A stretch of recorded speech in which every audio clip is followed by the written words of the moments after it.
Hello everyone, welcome to UGC NET Gyan. तो आज की हमारी वीडियो का डिस्कशन है कि आपको एग्ज़ाम से पहले लास्ट मिनट टिप्स क्या क्या फॉलो करने हैं जो कि आपके लिए बहुत ही ज़्यादा हेल्पफुल रहेंगी। ठीक है, उससे पहले अगर आप इस चैनल पे नए हैं तो प्लीज़ इस चैनल को सब्सक्राइब कीजिए और साथ में बेल आइकन को प्रेस कीजिए ताकि आपको सारी लेटेस्ट नोटिफिकेशंस मिलती रहें। तो चलिए स्टार्ट करते हैं अपनी क्लास को। तो जो आपको कुछ पॉइंट्स हैं जो आपको एग्ज़ाम से पहले याद रखने हैं, कुछ पॉइंट्स हैं जो आप जब एग्ज़ाम दोगे तो उस टाइम पे याद रखने हैं। तो वो क्या क्या हैं एग्ज़ाम से पहले, तो आपको जो आपको नेसेसरी थिंग्स हैं जो आपको वहाँ पे लेके जानी है, कंपलसरी हैं, वो याद होनी चाहिए। उनमें क्या क्या है? सबसे पहली चीज़ आपका एडमिट कार्ड। कल हमारा एग्ज़ाम है तो आप आज अपना एडमिट कार्ड निकलवा लें। एडमिट कार्ड के साथ साथ आपको क्या लेके जाना है? फ़ोटो हुआ, फ़ोटो भी रख लें साथ में एक, जो आपकी अटेंडेंस शीट पे लगेगा।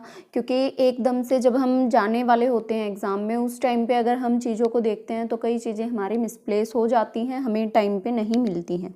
तो इसलिए एक दिन पहले अपनी सारी तैयारी कर लेनी चाहिए एग्ज़ाम में जाने से पहले। तो एडमिट कार्ड हुआ, फ़ोटो हुआ। एडमिट कार्ड 4 पेजेस का है, चारों के चारों पेज प्रिंट आउट कराने हैं। उसके अंदर जो सेकेंड पेज पे आपको सेल्फ डिक्लेरेशन फॉर्म मिलेगा वो आपको फिल करना है, वो भी एग्ज़ाम सेंटर में जाने से पहले ही फिल करना है। तो इसलिए आप उसको भी आज ही फिल कर सकते हैं क्योंकि उसमें कहीं पे थंब इम्प्रेशन लगाना है, पेरेंट्स सिग्नेचर है और कुछ कॉलम्स हैं येस नो, तो उनको आप देख के अच्छे से फिल कर सकते हैं।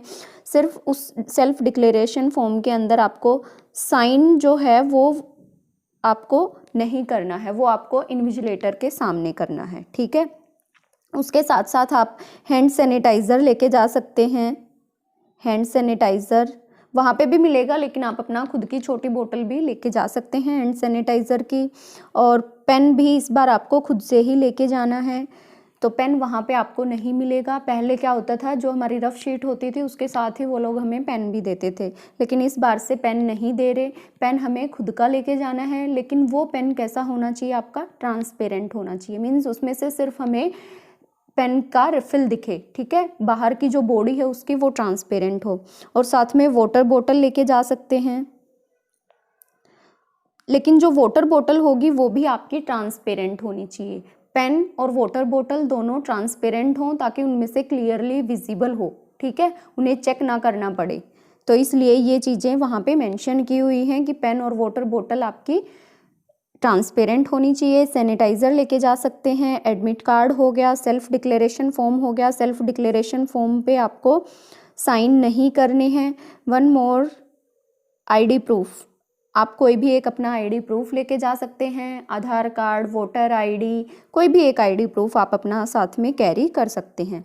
और ज़्यादा चीज़ें वहाँ पे ना लेके जाएं क्योंकि एग्ज़ाम सेंटर में वहाँ पे कोई ज़रूरी नहीं है कि आपको अपने आइटम्स रखने के लिए जगह मिले। ठीक है, तो वहाँ पे परेशान होने से अच्छा है आप अपना घर पे ही छोड़ के जाएं उन चीज़ों को। ज़्यादा एक्सेसरी आइटम्स को ना लेके जाएं। वॉच हुई, फ़ोन हुआ, ये सब चीज़ें तो जो नेसेसरी थिंग्स है बस वही लेके जाएं। ठीक है, वहाँ पे ओनर के रिस्क पे रखवा देते हैं, तो इसलिए वहाँ पे थोड़ा ज़्यादा सामान लेके जाना इतना अच्छा नहीं होता।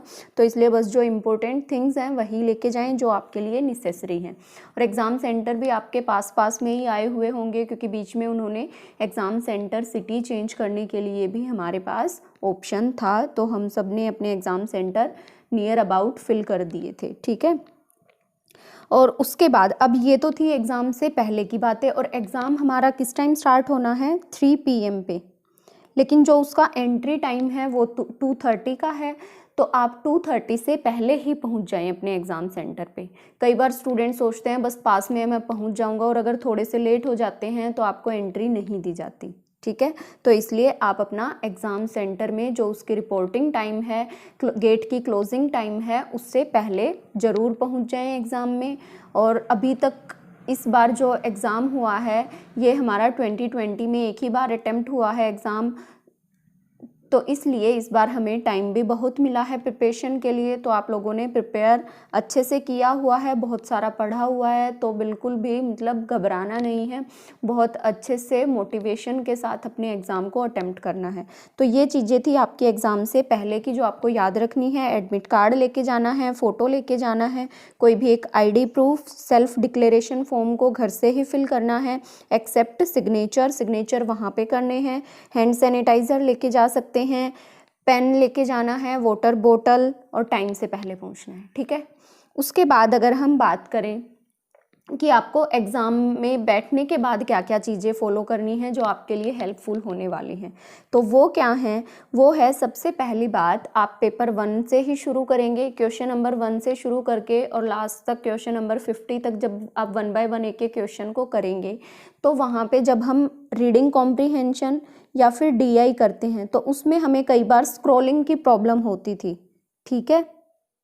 ये आपके लिए एक अच्छी बात है। तो उस टाइम पे हमें स्क्रॉलिंग की प्रॉब्लम होती थी, इससे बचने का उपाय है इस बार, वो क्या है, वहाँ पे आपको क्वेश्चन पेपर का सिंबल मिलेगा, एक क्वेश्चन पेपर लिखा हुआ ऐसा बॉक्स मिलेगा। जब आप उस बॉक्स पे क्लिक करेंगे तो पेपर है वो PDF की फॉर्म में ओपन हो जाएगा, ठीक है। जब हम RC पढ़ते थे तो कभी हम हॉरिजेंटली उसको ट्रेवर्स करते थे, कभी वर्टिकली, तो इस टाइप से हम स्क्रॉलिंग में बहुत सारा हमारा टाइम वेस्ट होता था। तो इसलिए ये एक बेनिफिट है हमारे लिए कि जो क्वेश्चन पेपर लिखा हुआ जो बॉक्स होगा उस पर अगर आप क्लिक करते हैं तो आपका क्वेश्चन पेपर पूरा PDF की फॉर्म में ओपन हो जाएगा, ठीक है। मैक्सिमम साइज़ में भी उसको आप मिनिमाइज़ भी कर सकते हैं उस विंडो को, और वहाँ से आप अपना पूरा RC अच्छे से पढ़ के और एक एक आंसर्स को ईजिली टिक कर सकते हैं। तो ये थी एक इम्पोर्टेंट थिंग जो आपको पता होनी चाहिए, क्योंकि कई स्टूडेंट्स को पता ही नहीं होती कि ये भी एक एडवांटेज है एग्ज़ाम में, ठीक है। और साथ को पेपर 1 से शुरू करना है। पेपर 1 के जितने क्वेश्चंस आते मिले उनको साथ के साथ टिक लगाते जाएं। छोड़ने कौन से क्वेश्चन हैं, या तो जो बिल्कुल ही नहीं आते या फिर जो थोड़े ज़्यादा टाइम कंज्यूमिंग है, ठीक है। उसके बाद स्विच करें पेपर 2 पे, सेम फॉलो करें पेपर 2 को, जो क्वेश्चंस आते हैं पहले उनको करें और जो ज़्यादा टाइम कंज्यूमिंग है या फिर नहीं आते उनको छोड़ दें।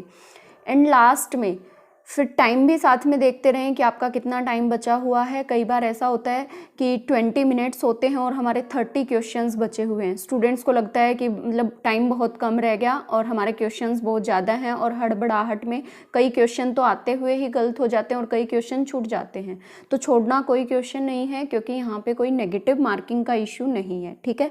तो सारे क्वेश्चंस अटेम्प्ट करने हैं, और जो क्वेश्चंस आते हैं लेकिन थोड़े टाइम कंज्यूमिंग है, अपना टाइम देख के पहले उनको सॉल्व करें, और जो नहीं आते लास्ट के 10 मिनट्स तो उन क्वेश्चंस के लिए ज़रूर छोड़ दें जो क्वेश्चन आपको बिल्कुल भी नहीं आते। फॉर एग्जांपल अगर आपको 20 क्वेश्चंस ऐसे हैं ना जो नहीं आते, क्योंकि कुछ क्वेश्चंस तो हमें एग्ज़ाम में ऐसे मिलते ही हैं कि जिनका हमें कुछ भी अता पता नहीं होता, किसी ऑप्शन का नहीं पता होता, कुछ एलिमिनेशन मेथड नहीं कर सकते, जिनमें हम मतलब कुछ अपनी तरफ से कुछ कर ही नहीं सकते। तो उन क्वेश्चंस के लिए आपको जो हमने कल वाली क्लास में डिस्कस किया था वही अप्लाई करना है। आपको चारों ऑप्शंस में से एक ही ऑप्शन को फिल करना है, या तो आप A ऑप्शन फिल करें सारे क्वेश्चंस के लिए, या तो आप B ऑप्शन फिल करें, या तो आप C करें, या तो D करें, ठीक है। क्योंकि इससे अगर आपके फॉर एग्जांपल अगर आपको 20 क्वेश्चन नहीं आते और 20 के आपने एक ही आंसर लगा दिया, B लगा दिया, C लगा दिया, A या D कुछ भी एक ऑप्शन लगा दिया, तो वहाँ से आपके 5 to 7 क्वेश्चंस तो ज़रूर ठीक होंगे ही, ठीक है।